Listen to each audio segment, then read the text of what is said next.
kali ini, marilah kita belajar firman Tuhan di bawah tajuk Ibu Syurgawi dan Tempat Maha Kudus.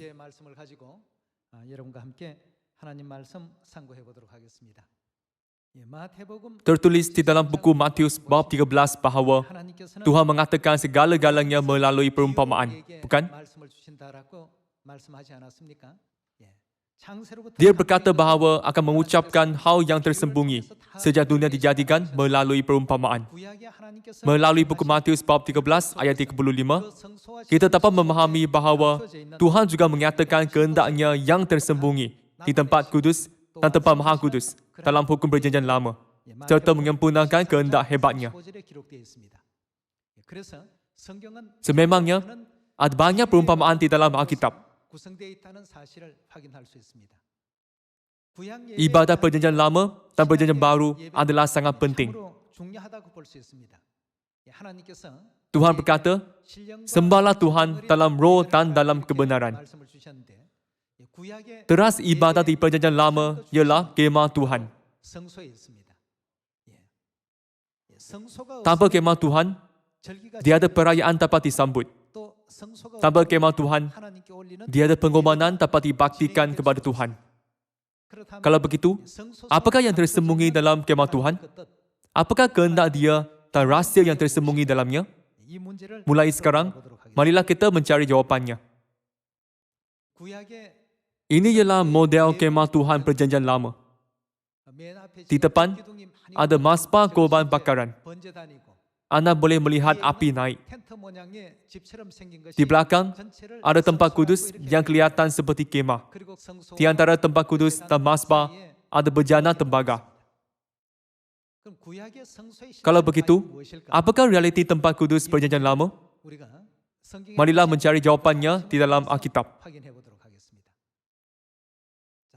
Marilah melihat tempat kudus sekali lagi. Di kanan, anda dapat melihat pintu masuk. Apabila anda masuk melaluinya, ada meja untuk roti sajian. Di sebelah yang bertentangan, ada kandil emas bercabang 7. Di tengah-tengah ada mazbah ukupan. Di belakangnya, ada tabir yang membahagikan ruang depan dan ruang belakang. Di depan tabir ialah tempat kudus, dan di belakang tabir ialah tempat maha kudus. Di tempat maha kudus, ada tabut perjanjian. Kalau begitu, tempat kudus dan tempat maha kudus mewakili apa? Apakah realitinya? Marilah belajar tentangnya pada hari ini. Buku Yohanes bab 2 ayat 20. Lalu kata orang Yahudi kepadanya, 46 tahun orang mendirikan bait Tuhan ini, dan engkau dapat membangunnya dalam 3 hari? Tetapi yang dimaksudkannya dengan bait Tuhan ialah tubuhnya sendiri. Di perjanjian lama, ia dipanggil kemah Tuhan yang dapat dialihkan. Dan apabila dibina sebagai bangunan, ia dipanggil bait suci. Jadi, kemah Tuhan dan bait suci adalah sama. Bait suci, iaitu kemah Tuhan, ialah badan Yesus. Kemah Tuhan mewakili Yesus. Marilah melihat buku Wahyu, bab 21 ayat 22. Dan aku tidak melihat bait suci di dalamnya, sebab Tuhan yang Maha Kuasa adalah bait sucinya. Demikian juga anak domba itu. Tuhan menunjukkan bait suci di syurga kepada Rasul Yohanes. Apakah bait suci di syurga? Tuhan mengajak kita bahawa anak domba ialah bait suci. Dalam erti kata lain, bait suci, iaitu kemah Tuhan, mewakili anak domba, iaitu Yesus Kristus. Marilah melihat buku Matius bab 27 ayat 50 sampai 51. Yesus berseru pula dengan suara nyaring, lalu menyerahkan nyawanya. Dan lihatlah, tabir bait suci terbelah 2 dari atas sampai ke bawah. Bagaimanakah kematian Yesus dan tabir bait suci berkaitan dengan satu sama lain? Di sini ialah butir yang mesti kita fahami. Apabila Yesus mati, tabir bait suci tiba-tiba terbelah dua, dari atas sampai ke bawah dan menjadi dua helai. Kalau begitu, tabir yang terbelah dua di dalam Alkitab mewakili apa? Babak ini menandakan apa? Marilah melihat buku Ibrani bab 10 ayat 19. Jadi, saudara-saudara, oleh darah Yesus kita sekarang penuh keberanian dapat masuk ke dalam tempat kudus. Di sini, ia tertulis sebagai tempat kudus di dalam Alkitab TB, tetapi tertulis sebagai tempat maha kudus di dalam Alkitab asal, Inggeris, versi ABB, dan lain-lain. Oleh darah Yesus, kita sekarang penuh keberanian dapat masuk ke dalam tempat kudus. Kerana ia telah membuka jalan yang baru dan yang hidup bagi kita melalui tabir. Iaitu apa? Iaitu dirinya sendiri. Siapa? Yesus. Tabir yang membahagikan tempat kudus dan tempat maha kudus dalam hukum perjanjian lama mewakili Yesus. Dan kemah Tuhan juga mewakili Yesus.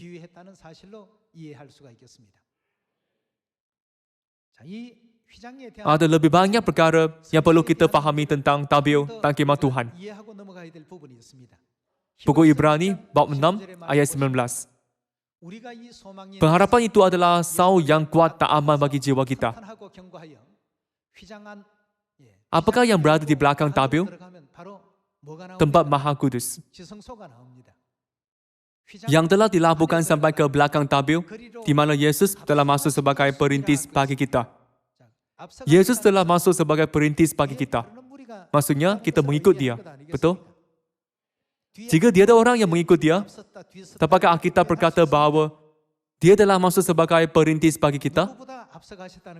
Yesus telah masuk sebagai perintis bagi kita. Kalau begitu, bukankah kita harus memasuki tempat maha kudus juga selepas dia? Di mana Yesus telah masuk sebagai perintis bagi kita, ketika ia menurut peraturan siapa? Menurut peraturan Melkisedek, menjadi imam besar sampai selama-lamanya.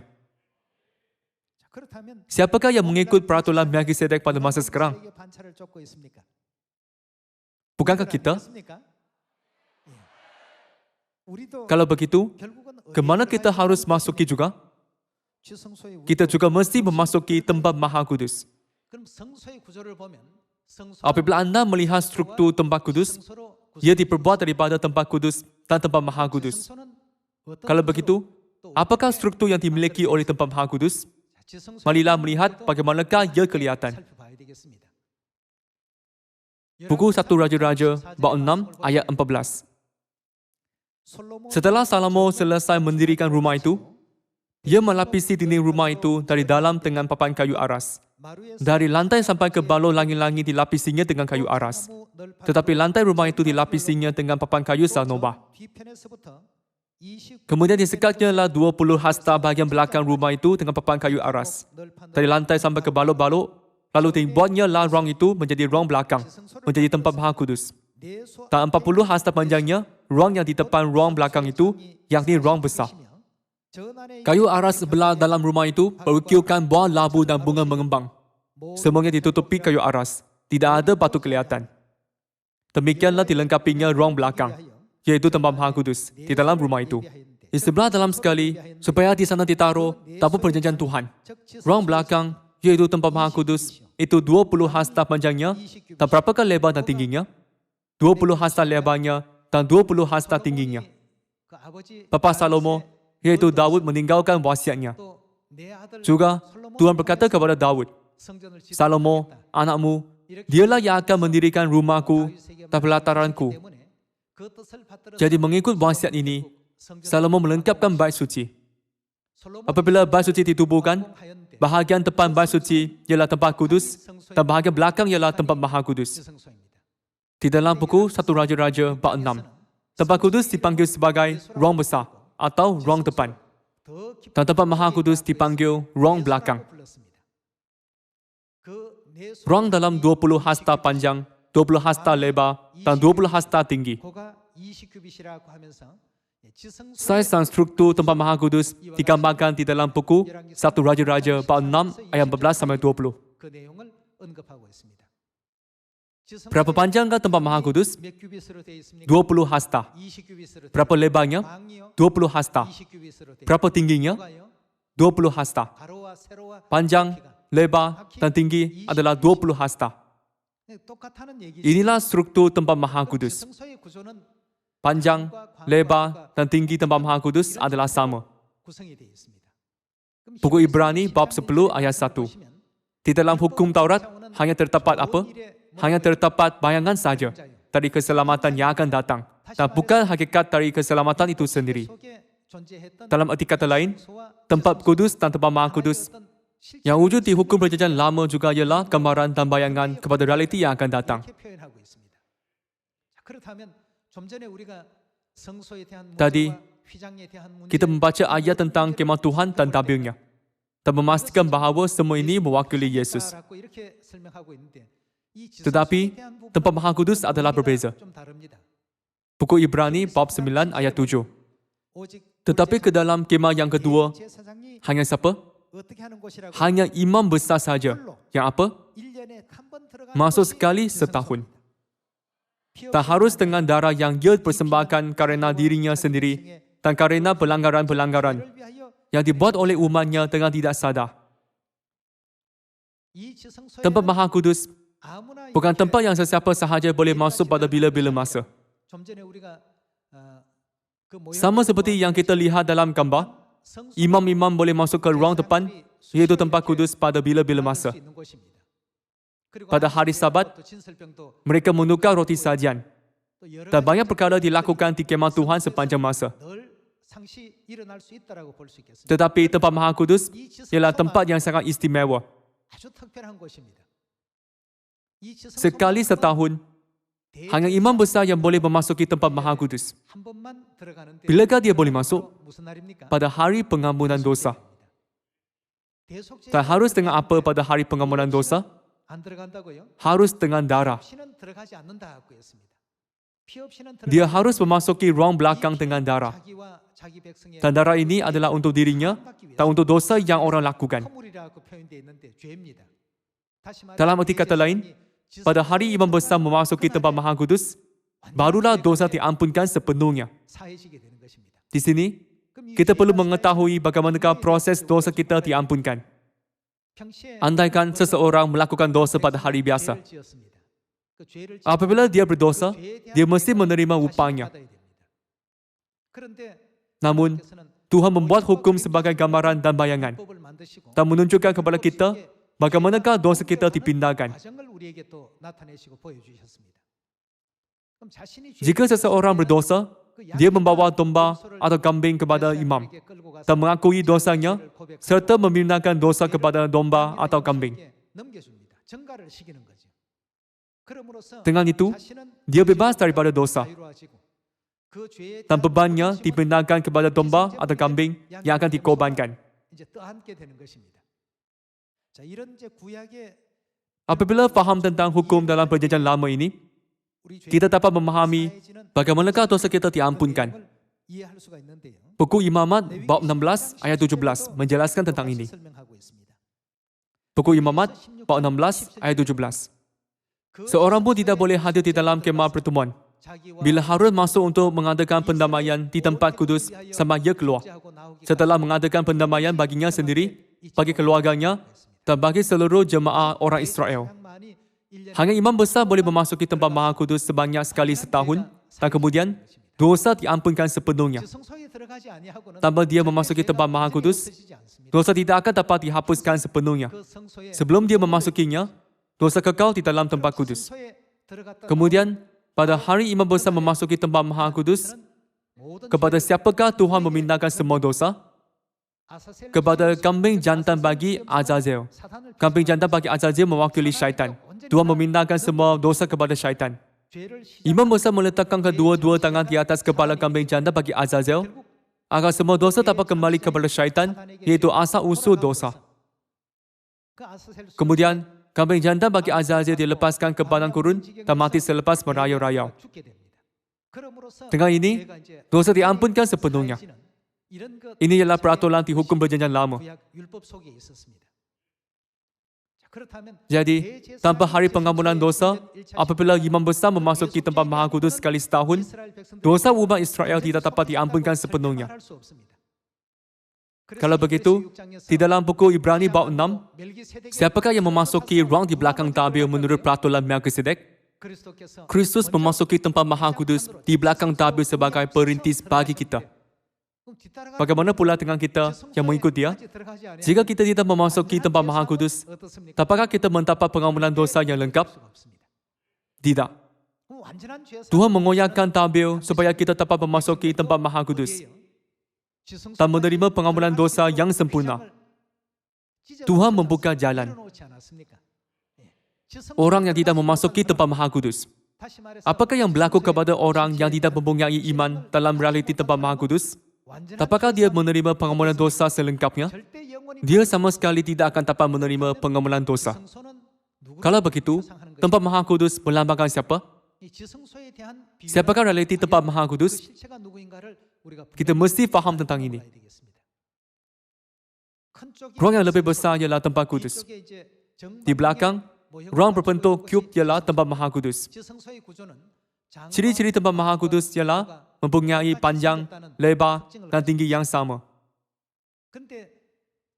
Ini ialah ciri yang sangat penting. Anda boleh mendapati gambaran yang sama dalam penglihatan yang Tuhan tunjukkan kepada Rasul Yohanes.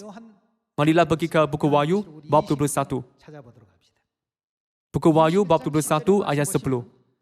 Lalu, di dalam roh ia membawa aku ke atas sebuah gunung yang besar lagi tinggi. Dan ia menunjukkan kepadaku apa? Menunjukkan kepada dia kota yang kudus itu. Apakah namanya? Yerusalem turun dari syurga dari Tuhan.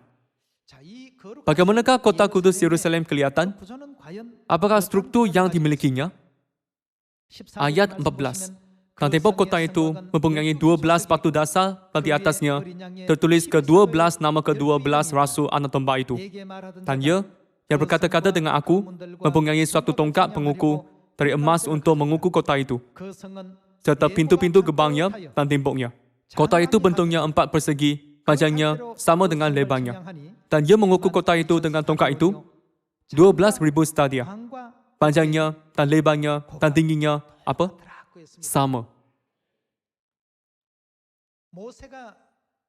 Musa membina kemah Tuhan di bumi seperti yang dia tunjukkan kepadanya di Gunung Sinai. Buku Wahyu mengatakan bahawa lebar, tinggi dan panjang Yerusalem adalah sama. Kalau begitu, apakah hubungan di antara Yerusalem dengan tempat Maha Kudus? Hubungan gambaran dan realiti. Lebar ialah 12,000 stadia. Panjang ialah 12,000 stadia. Dan tinggi ialah 12,000 stadia. Kota itu, yang mana lebar, tinggi dan panjangnya sama turun dari syurga. Kota ini bernama Yerusalem. Pada masa dahulu, apabila Tuhan menunjukkan bait suci di syurga kepada Musa, dia dapat melihat sebahagian daripada bait suci syurgawinya, seperti yang digambarkan di sini. Kalau begitu, di antara bahagian kemah Tuhan, kota Yerusalem baru ini ialah bahagian yang mana? Sudah pastilah ia tempat Maha Kudus. Kalau begitu, apakah realiti Yerusalem baru? Kita memahami bahawa Yerusalem ialah realiti tempat Maha Kudus, yang mana lebar, tinggi dan panjangnya adalah sama. Sekarang, marilah kita mengetahui tentang kota Yerusalem baru melambangkan apa. Buku Galatia bab 4 ayat 26. Tetapi Yerusalem syurgawi adalah perempuan yang merdeka. Dan ialah siapa? Ialah ibu kita. Kita dapat memahami makna mendalam yang terkandung dalam Yerusalem. Akhirnya, Tuhan mahu kita mengetahui tentang kewujudan ibu. Tempat kudus merujuk kepada Bapa, dan tempat Maha Kudus merujuk kepada siapa? Merujuk kepada ibu. Tertulis, tabir yang memisahkan tempat Maha Kudus daripada tempat kudus ialah badan Kristus. Apabila tabir terbelah dua di dalam tempat kudus, apakah tempat yang didedahkan? Tempat Maha Kudus. Menurut buku Roma bab 5, Adam mewakili siapa? Adam mewakili Kristus.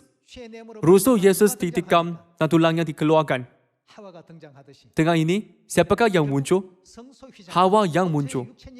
Memandangkan tabir tempat kudus ialah badan Kristus. Apabila badannya yang diwakili oleh badan Adam dikoyakkan, Hawa yang berada di dalam muncul. Siapakah Hawa? Ibu syurgawi, iaitu ibu kepada segala yang hidup itu muncul. Juga tertulis bahawa Kristus telah masuk sebagai perintis bagi kita ke dalam ruang di belakang tabir.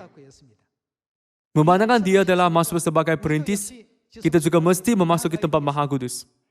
Dalam erti kata lain, kita mesti menerima ibu dan mempercayainya. Iman kita mestilah tidak berakhir di tempat kudus sahaja, tetapi mesti berterusan ke mana?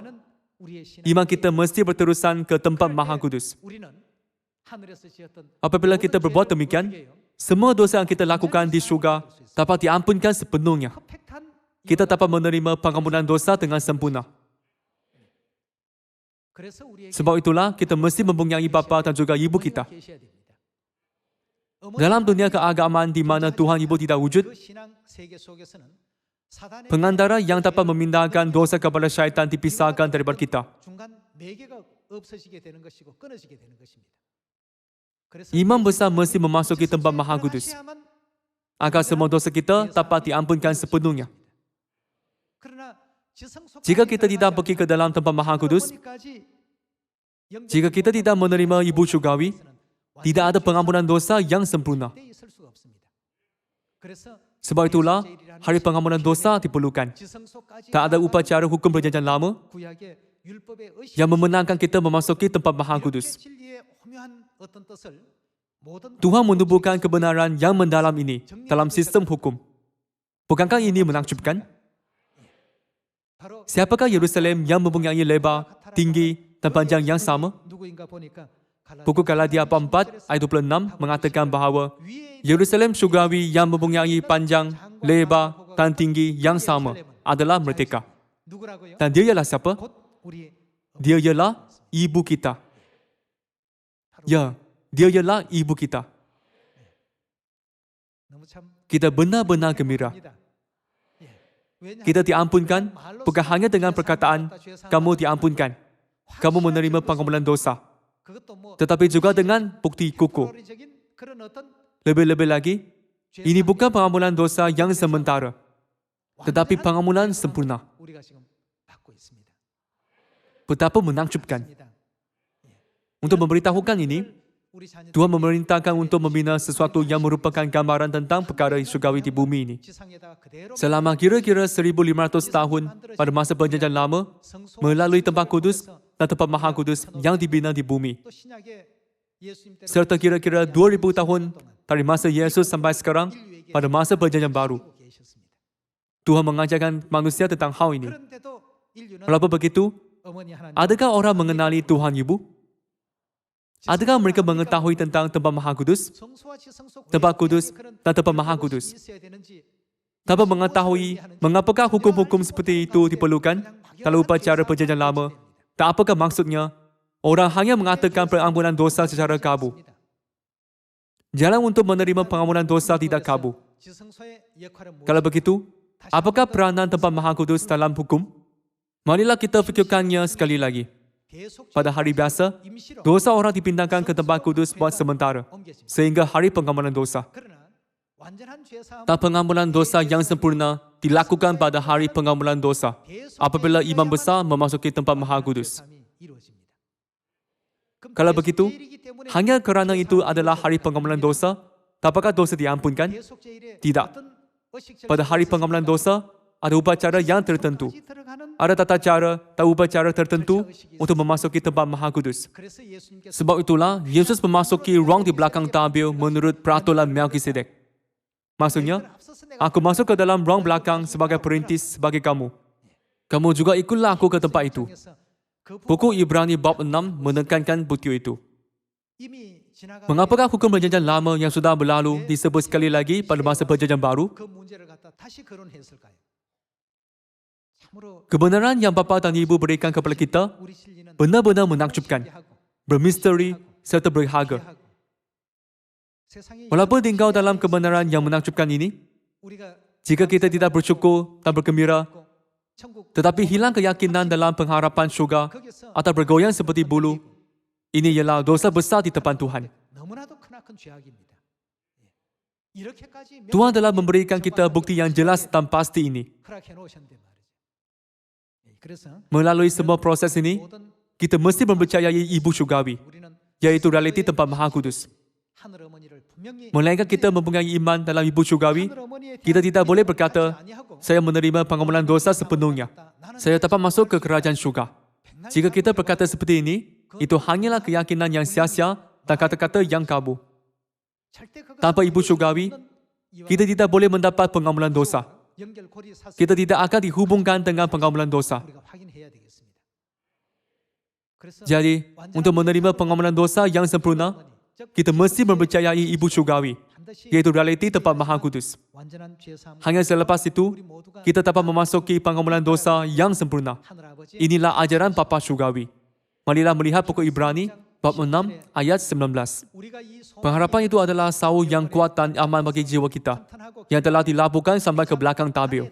Jika kita membuka tabir dan memasukinya, hanya ada tempat Maha Kudus. Jadi, yang telah dilabuhkan sampai tempat Maha Kudus, di mana Yesus telah masuk sebagai perintis bagi kita. Dia telah masuk sebagai perintis bagi kita. Ketika ia, menurut peraturan Melkisedek, menjadi imam besar sampai selama-lamanya. Jika tidak menjadi masalah tanpa memasukinya. Jika dosa orang yang telah bertimbun di dalam tempat kudus pada hari biasa dapat diampunkan sepenuhnya, mengapakah dia memasuki tempat Maha Kudus pada hari pengampunan dosa? Anda fikir, mengapakah Tuhan membuat hukum ini? Tuhan mahu kita memahami sepenuhnya tentang realiti tempat Maha Kudus. Mengenai struktur tempat Maha Kudus, tertulis bahawa lebar, tinggi dan panjangnya adalah sama. Kota Yerusalem Syurgawi juga mempunyai lebar, tinggi serta panjang yang sama. Menurut bentuk bait suci Syurgawi, kemah Tuhan di bumi dibuat. Kesimpulannya, jika kita tidak pergi kepada Ibu Yerusalem Syurgawi, yaitu tempat Maha Kudus, kita tidak akan menerima pengampunan dosa yang sempurna. Bapa menulis di dalam buku notanya seperti berikut. Elisa mengikut Elia. Yosua mengikut Musa. Petrus mengikut Yesus. Dan aku mengikut Ibu. Mengapakah Bapa menulis itu? Tidakkah Anda berasa ingin tahu tentang ini? Siapakah yang memasuki tempat Maha Kudus? Kristus memasuki tempat Maha Kudus sebagai perintis bagi kita. Kalau begitu, kita mesti mengikut Dia masuk ke dalamnya. Sebab itulah Bapa menulis di dalam buku notanya, aku mengikut Ibu. Bapa Syurgawi, Kristus Ansang Hong, yaitu imam besar menurut peraturan Melkisedek, memasuki tempat Maha Kudus. Memandangkan kita harus mengikutnya, Dia masuk sebagai perintis bagi kita. Jadi, kita juga mesti memasukinya. Tempat Maha Kudus ialah tempat yang mesti kita masuki. Dan destinasi terakhir iman kita. Sekarang, marilah melihat buku Wahyu, bab 22, ayat 17. Rut dan pengganti perempuan itu berkata, marilah. Marilah ke tempat Maha Kudus. Untuk memasuki tempat Maha Kudus, apakah tempat yang harus kita lalui? Kita mesti melalui tempat kudus. Tanpa melalui tempat kudus, tiada orang dapat memasuki tempat Maha Kudus. Ada proses lain. Untuk memasuki tempat Maha Kudus, imam besar mesti membasuh tangan dan kakinya dengan air dari bejana tembaga sebelum memasuki tempat kudus. Apabila melalui tempat kudus, dia dapat melihat tempat Maha Kudus. Bapa dan Ibu Syurgawi, yaitu roh dan pengganti perempuan berkata, marilah. Dalam arti kata lain, tempat kudus dan tempat Maha Kudus berkata, marilah. Demi pengampunan dosa yang sempurna. Memandangkan kita melakukan dosa di syurga dan datang ke bumi Apa yang dapat kita lakukan di bumi hanyalah bertaubat. Rahmat pengampunan dosa ialah berkat terbesar di antara berkat Tuhan. Tempat terakhir berkat ialah tempat Maha Kudus. Tuhan berkata, jika kamu mengedarinya, marilah kepadaku, marilah. Tetapi roh jahat menipu, mereka mencipta kapal angin yang jahat dan menyebarkannya di antara manusia. Mereka berkata, kamu tidak boleh pergi ke gereja Tuhan. Itu ialah rancangan syaitan untuk menghalang orang daripada menerima pengampunan dosa. Kerajaan syurga sangat dekat. Saya berharap seikhlasnya bahawa tiada seorang pun daripada kita akan menjadi anak-anak bodoh yang kehilangan kerajaan syurga atau meninggalkannya. Di akhir perjalanan, kita melihat ibu. Perjalanan dari kemah Tuhan pada masa Musa ke Bait Suci Yerusalem syurgawi ialah perjalanan yang lama. Di akhir perjalanan, ada ibu kita. Tidakkah Anda gembira? Saya sangat gembira. Bersukacitalah senantiasa. Mengucap syukurlah dalam segala hal. Tetaplah berdoa. Marilah pahatkan sekali lagi firman ini jauh di lubuk hati kita dan memberikan kemuliaan serta pujian abadi kepada Tuhan Elohim kerana membenarkan kita mengetahui tentang kebenaran yang bagus ini. Bapa dan Ibu, terima kasih. Kami akan mengikut kamu ke mana sahaja kamu pergi sehingga akhir. Mempunyai iman ini, marilah kita lengkapkan misi penginjilan 7 bilion manusia pada tahun ini. Terima kasih banyak. Tuhan memberkati Anda.